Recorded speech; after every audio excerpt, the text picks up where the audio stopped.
হাইরে ক্যান্সার রে, ক্যান্সার ক্যান্সারে একটা মানুষের জীবন কি করে দেয়। যে মানুষটা একটা সেকেন্ড কাজ ছাড়া রইছে না, অফিস থেকে আয়া সাইরা ঘরের মধ্যে। কারণ আমি তো সবসময় অসুস্থ থাকতাম, আমার 9টা অপারেশন হয়েছে, আমার মেরুদণ্ডের সমস্যা, অনেক সময় প্রায় সময় দেখতাম অসুস্থ হয়ে পড়ে থাকতাম, ব্যথায় উঠতে পারতাম না। এই মানুষটা এসে রান্নাও করতো, আর আজকে সেই মানুষটা এভাবে পড়ে গেছে গা, দেখেন সারাদিন কিচ্ছু খাইছে না।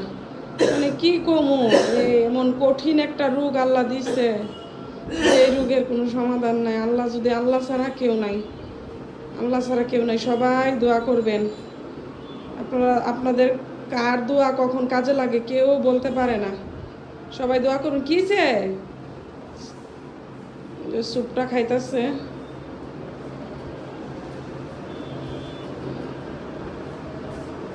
রক্ত চলতেছে। কারণ কতক্ষণ পর পর এক ফুটা চলে।